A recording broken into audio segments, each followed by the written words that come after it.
গোপালগঞ্জে এনসিপি প্রোগ্রামে বাকশালীদের হামলা হয়েছে। আসল সমাবেশ শুরু হওয়ার আগেই হামলা কিন্তু হয়েছে। সমাবেশ তখনও শুরুই হয়নি, ওরা পৌঁছায়নি। সমাবেশের পরেও সেখানে হামলা হয়েছে। সেই সমাবেশে হাসনাত আব্দুল্লাহ স্লোগান দিছে মুজিববাদ মুর্দাবাদ। শুনেন। মুজিববাদ মুজিববাদ মুর্দাবাদ মুর্দাবাদ মুজিববাদ মুজিববাদ মুর্দাবাদ মুর্দাবাদ মুর্দাবাদ মুর্দাবাদ মুজিববাদ মুজিববাদ মুজিববাদ মুজিববাদ মুর্দাবাদ মুর্দাবাদ ইনকিলাব ইনকিলাব জিন্দাবাদ জিন্দাবাদ। এনসিপি যাইতেছে গোপালগঞ্জ শহরে, আর বাকশালীরা টুঙ্গিপাড়া পাহারা দেয়। আরে দেখো, টুঙ্গিপাড়ার দায়িত্ব তো আমার। লোহা না গরম হইলে হাতুড়ি দিয়ে লোহায় বাড়ি দিয়ে লাভ আছে কোনো? বাকশালীদের ঔদ্ধত্য আর জনগণের ঘৃণা সেই পর্যায়ে পৌঁছাইলে টুঙ্গিপাড়া জয় বাংলা হয়ে যাবে, কেউ ঠেকাইতে পারবে না। টুঙ্গিপাড়া বাঁচানির একমাত্র রাস্তা হইতেছে বাকশালীদের জাতির কাছে ক্ষমা চাওয়া, নয়তো অপেক্ষা করা। লোহা গরম হওয়ার পিনাকির শপথ মিস হয় না। যা কইছি করে দেখাবো ইনশাল্লাহ। আওয়ামী লীগ আসলে কি, বাকশাল আসলে কি? একটা নিষিদ্ধ ঘোষিত সংগঠন যারা 16 বছর ধরে রাষ্ট্রকে দখল করে রাখা আয়নাঘর আর গুম খুনের রাষ্ট্র বানাইছিল। 1 বছর হয় নাই, হাজার হাজার ছাত্ররে মারলো পাখির মতো গুলি করে। আর এই ছাত্রলীগ আওয়ামী লীগ নিজেরা অস্ত্র হাতে হাসিনা পুলিশের সাথে নামিছিল। তাদের মধ্যে যারা পলাইছে তারা তো পলাইছেই, আর বাকিগুলা গোপালগঞ্জে যায় ঢুকিছে। রাজনৈতিক নেতাদের জন্মস্থানে সেই দলের একটা প্রভাব থাকে দীর্ঘদিন, এটা স্বাভাবিক। গোপালগঞ্জেও আওয়ামী লীগের প্রভাব থাকবে, আওয়ামী মনোভাবাপন্ন মানুষ থাকবে, কিন্তু একটা রাজনৈতিক দলের শান্তিপূর্ণ কর্মসূচি করতে দেবে না। প্রাইভেট বাহিনী দিয়ে অস্ত্র হাতে সমাবেশ শুরুর আগেই সমাবেশ স্থল ভাঙবে, এটা কি মগের মুল্লুক? কেন বিএনপিকে তো গত ফেব্রুয়ারিতে সমাবেশ করতে বাধা দেয় নাই? আমরা তো কথা বলার সভা সমাবেশের স্বাধীনতা চাইছি, রাজনীতির স্বাধীনতা চাইছি, হাসিনা এটা করতে দেয়নি। তো গোপালগঞ্জে কি এখনো হাসিনা? বিএনপি ওখানে করতে পারলে এনসিপি কেন করতে পারবে না? মানে গোপালগঞ্জের আওয়ামী লীগের সাথে কি এমন প্রেম বিএনপির যে তারা সমাবেশ করতে পারবে, আর কি এমন শত্রুতা এনসিপির যে তারা যাইতেই পারবে না? বিএনপি কি হাসিনার বিরুদ্ধে লড়াই করে নাই? এই বিএনপি যখন 2024-এর 14 সেপ্টেম্বরে প্রোগ্রাম করতে যাইতেছিল, তখন গাড়ি বহরে হামলা করে 3 জন বিএনপির নেতা কর্মীকে মাইরা ফেলাইছিল এই গোপালগঞ্জের বাকশালীরা। আর আজকা বিএনপির কর্মীরা উল্লাস করিচ্ছে আওয়ামী লীগের মতোই, যে এনসিপি মার খাইছে, দাওয়া খাইছে, উল্লাস করিচ্ছে। কি বেকুবের বেকুব রে। তো বিএনপি পরে প্রোগ্রাম করলো যখন, তখন কোনো খুনোখুনি হইল না কেন? কোনো অ্যারেঞ্জমেন্ট হয়েছিল নিশ্চয়ই। তো যখন পরে বিএনপি প্রোগ্রাম করতে গেল, তখন কেন আওয়ামী লীগ ট্রিগার্ড হইল না? কেন ডাক্তার জাহিদ ট্রিগার্ড হইল না? কেন কচু খেতে ট্রিগার্ড হইল না? কেন আগে থেকে আওয়ামী লীগেরা চ্যালেঞ্জ ছুড়ে দিতে থাকলো? প্রশ্নটা এখানেই।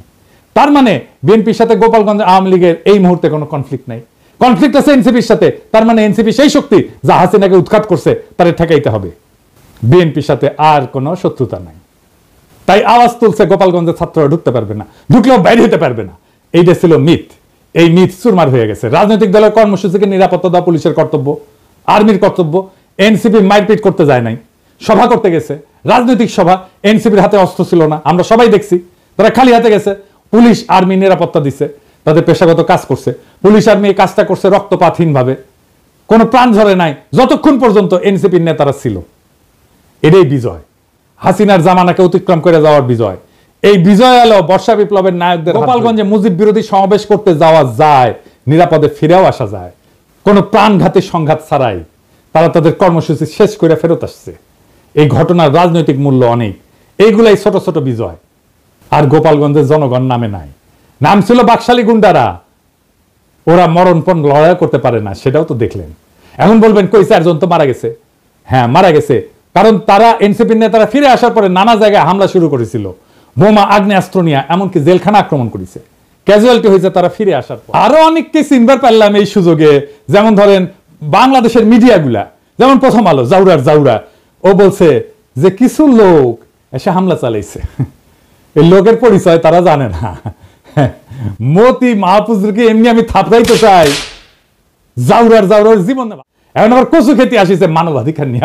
ওরে আমার ওরে ওবার মানবাধিকারও বুঝে। মানে আপনি একজন খুনি ডাকাতের মানবাধিকারের পক্ষে দাঁড়াবেন, জার্মানিতে নাজি পার্টির সদস্যদের মানবাধিকারের পক্ষে দাঁড়াবেন। ওই সারাক্ষণ করে ধান্দাবাজি, জানেন?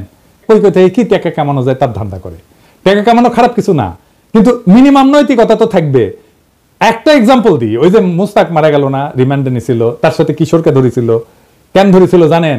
নাফিস শরাফতের একটা কার্টুন আঁকিছিল কিশোর, এই আইডিয়া সামির প্রকাশ করেছিল আই এম বাংলাদেশিতে। সামি ওইটার অ্যাডমিন, সে নিজেই কইছে যে দেখেন, সেই পেজ সেই চালাইতো। সেই নাফিস শরাফত রেগে গিয়া এই কিশোর আর মুস্তাককে অ্যারেস্ট করে পিটায়। মুস্তাককে এতই পিটাইছিল যে সে প্যান্টে হাগে দিছিল। তারপর তো মুস্তাক মরে গেল।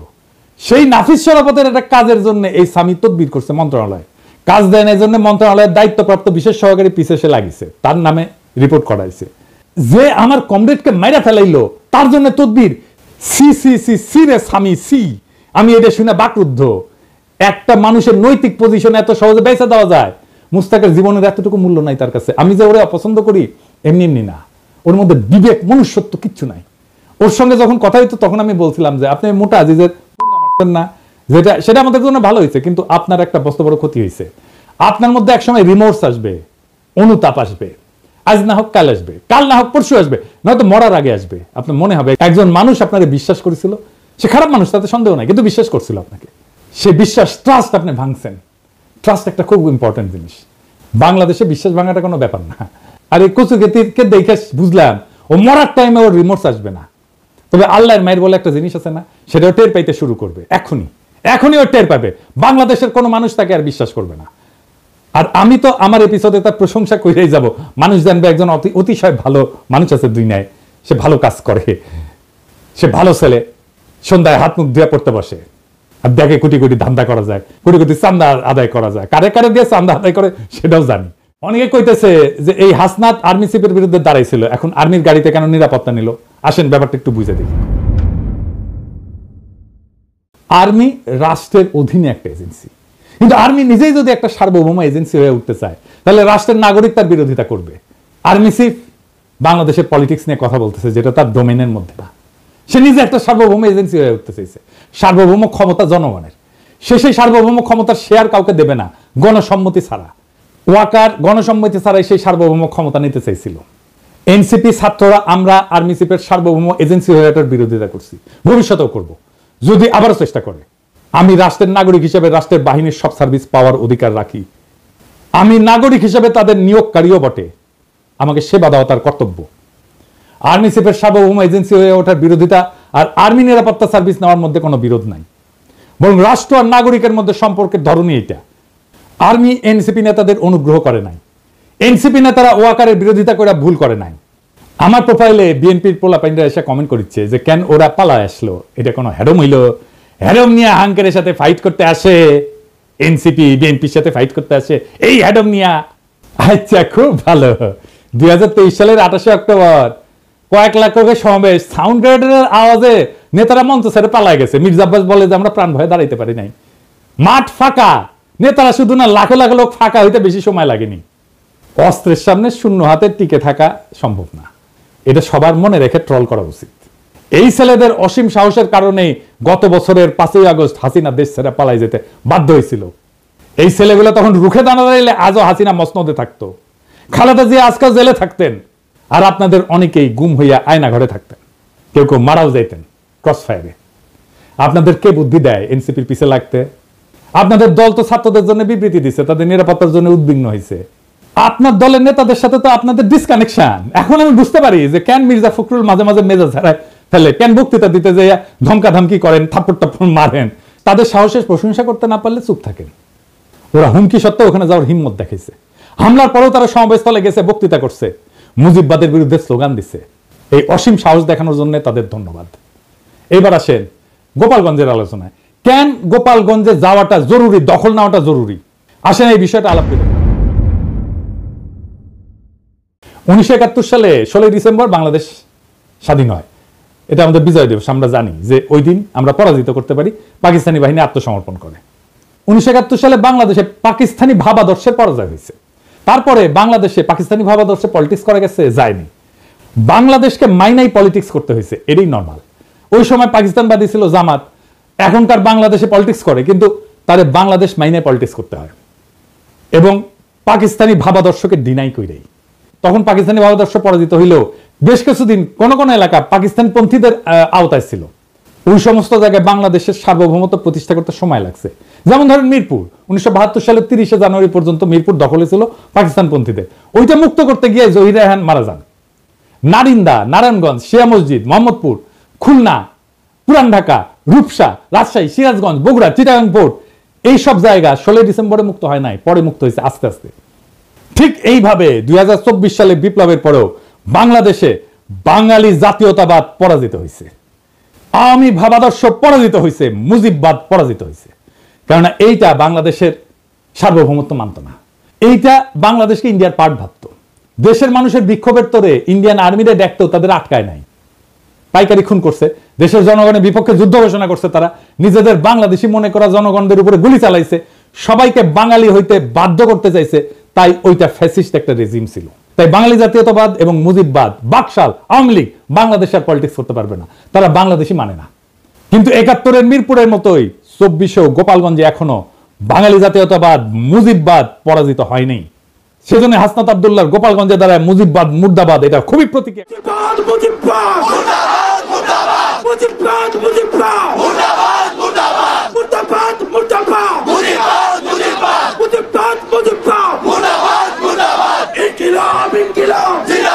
গোপালগঞ্জের আমজনতারে বলবো, আপনারা বাংলাদেশ না মানা রেসিস্ট, ফ্যাসিস্ট বাঙালি জাতীয়তাবাদে থাকেন না, আর মদত দিয়েন না। সারেন্ডার করতে বাধ্য করেন অ্যান্টি বাংলাদেশ বাঙালি জাতীয়তাবাদী এবং মুজিববাদীদেরকে। পরাজয় মাইনে নিতে বলেন, মাইনে নিয়ে বাংলাদেশের মেইন স্ট্রিমে জয়েন করতে বলেন মেহেরবানি কইরা। আর এটা যদি না করতে চান, গোপালগঞ্জ বিপ্লবের বাংলাদেশের সার্বভৌমত্ব প্রতিষ্ঠা করা হবে। আপনারা এক সপ্তাহ টিকতে পারবেন না, আর্মি পুলিশ কিচ্ছু লাগবে না, জাস্ট আপনাদের সাপ্লাই চেইন বন্ধ করে দেওয়া হবে। আপনারা বাইরে হতে পারবেন কিন্তু ঢুকতে পারবেন না। সব ইকোনমিক অ্যাক্টিভিটিস বন্ধ হয়ে যাবে, জ্বালানি তেলের সাপ্লাই বন্ধ হয়ে যাবে, গ্যাস বন্ধ হয়ে যাবে, ইলেকট্রিসিটি সাপ্লাই বন্ধ করে দিলে আপনারা শেষ। আগে ঘোষণা দেওয়া হবে, শহর ছাড়েন, ২৪ ঘন্টার মধ্যে ফাঁকা হয়ে যাবে শহর, সব সরকারি কর্মচারীদের উইথড্র করা হবে। পারবেন ৭ দিন টিকতে? প্রফেসর ইউনূসের দায়িত্ব বাংলাদেশের সার্বভৌমত্ব প্রতিষ্ঠা করা গোপালগঞ্জে। আবার ১ মাস পরে মার্চ টু গোপালগঞ্জ ঘোষণা করা হবে। যদি আপোষে সারেন্ডার না করে, তাই বেগম জিয়া বলছিলেন গোপালগঞ্জের নামই বদলাই যাবে, গোপালগঞ্জ আর থাকবে না। শুনেন, আপনি কি এখন মুখটা বন্ধ কেন? এই যে মহিলা, আপনার মুখটা এখন বন্ধ কেন বলেন তো? কি বলছিলেন এতক্ষণ ধরে? মুখটা বন্ধ কেন এখন? দেশ কোথায়? গোপালী? গোপালগঞ্জ জেলার নামই বদলিয়ে যাবে, বুঝছেন? গোপালগঞ্জ আর থাকবে না। বাস্তবায়ন করতে হবে। এর জন্য ২টা কাজ করা যায়। এক, গোপালগঞ্জের নামটা বদলে ফেলাই যায়, বা জেলা সদর পরিবর্তন করে অন্য উপজেলায় নেওয়া যায়, নাম বদলায় দেওয়া যায়। গোপালগঞ্জ বদলে কাশিয়ানি করা, কিন্তু মৌলিক কোনো পরিবর্তন করা হবে না। আর ২ নম্বর হচ্ছে গোপালগঞ্জের উপজেলাগুলোকে জিওগ্রাফিক্যাল লোকেশন, রোড কানেক্টিভিটি এবং হিস্টোরিক্যাল কালচারাল কানেকশনের ভিত্তিতে অন্যান্য জেলার সাথে রিডিস্ট্রিবিউট করে দেওয়া, গোপালগঞ্জ জেলায় বাদ দিয়ে দেওয়া। এক্ষেত্রে যেটা করা যেতে পারে, ১ নাম্বার, কাশিয়ানি এবং গোপালগঞ্জ সদরকে নড়াইলের সাথে যুক্ত করে দেওয়া যায়, মাকসুদপুর উপজেলাকে মাদারীপুরের সাথে যুক্ত করে দেওয়া যায়, কোটালীপাড়াকে বরিশালের সাথে যুক্ত করে নতুন নামকরণ করে দেওয়া যায়, আর টুঙ্গিপাড়াকে বাগেরহাটের সাথে যুক্ত করে নতুন নামকরণ করা যায়। তো এতে একটা জেলা কমে যাবে। তো একটা জেলা যদি কমে যায়, তাহলে আমরা কোন একটা জায়গাকে, যেমন ভৈরব বা লাকসামকে নতুন জেলা ঘোষণা করে মোট জেলার সংখ্যা ৬৪ রাখা যায়। এখন সময় আসতে একটা প্রতীকী কিন্তু বাস্তব সিদ্ধান্ত গ্রহণের। গোপালগঞ্জে বাংলাদেশের মানচিত্র থেকে কেবল এক প্রশাসনিক জেলা হিসাবে না, একটা দমন পীড়নের দুর্গ হিসাবে, বাকশাল মুজিববাদের দুর্গ হিসাবে চিহ্নিত করার ইতিহাস থেকে মুক্ত করতে হবে। টুঙ্গিপাড়া বা গোপালগঞ্জ কখনো একটা পরিবার বা মতাদর্শের ব্যক্তিগত দুর্গ হতে পারে না। এটা বাংলাদেশ নামের জাতির অংশ। এই জাতির মালিক জনগণ, কোনো পরিবার না।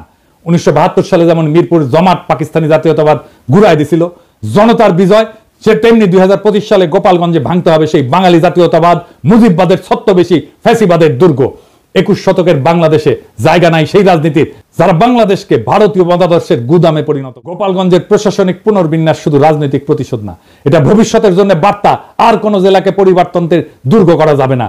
যে জেলা জনগণের বিরুদ্ধে চলে যায়, তাকে আবার জনগণের ভিতরে ছড়াই দিতে হবে। এই দেশ কারো ব্যক্তিগত জমিদারি না। মুজিববাদ না, বাংলাদেশ জিন্দাবাদ। বাকশাল না, গণতন্ত্র জিন্দাবাদ। টুঙ্গিপাড়া না, সার্বভৌম বাংলাদেশ জিন্দাবাদ। আমরা চলছি, আমরা চলা শুরু করছি, আর থামবো না। এবার শুধু ঢাকাই না, আবার হবে মার্চ টু গোপালগঞ্জ। যদি না মানে আপোষে, তবে শুরু হবে গণজনতার শুদ্ধি অভিযান। গোপালগঞ্জ থাকবে না, থাকবে শুধু বাংলাদেশ। ইনকিলাব জিন্দাবাদ।